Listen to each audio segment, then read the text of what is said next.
તો બનાસકાંઠામાં એક દિવસનું 90 લાખ લીટર દૂધ આવે અને આપણે તે 6 લાખ લીટર દૂધ આવે. એટલે કમ્પેરિઝન ને કોમ્પિટિશન ની ગણતરીમાં આપણે સંઘના કરતાં પણ ભાવફેરમાં આગળ હોય. ભાવ આપીએ 12 મહિના એમાં પણ આપણે આગળ હોય. ત્યારે આ પશુપાલકોના હિત માટે આપ સૌના આશીર્વાદ લઈ મેં આજે ડેરીનું ફોર્મ 13 ડિરેક્ટર હાથે ભર્યું છે.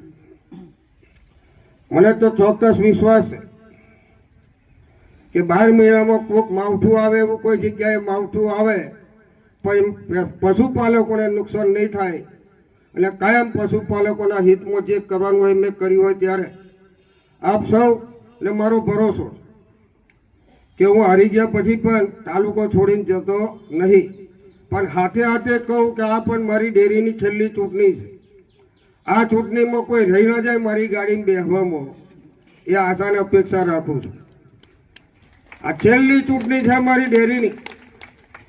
વિધાનસભા નહીં લડવાનું એવું જાહેરમાં કહેતો આવ્યો છું ને આજે કહું છું.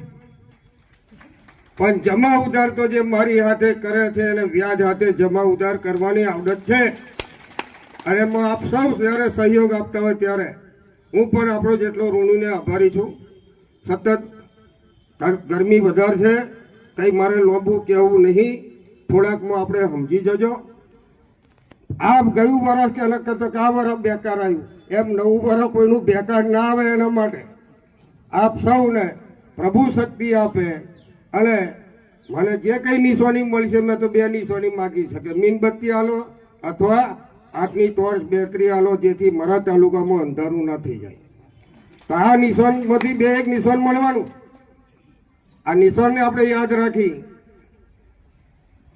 અને 18 માર્ચે ચૂંટણી થાય ત્યારે આપ સૌને હાકરટમ આમંત્રણ આપું છું. જે 2-4 મિત્રો નહીં આવ્યા એમને પણ પર્સનલી આમંત્રણ આપશું.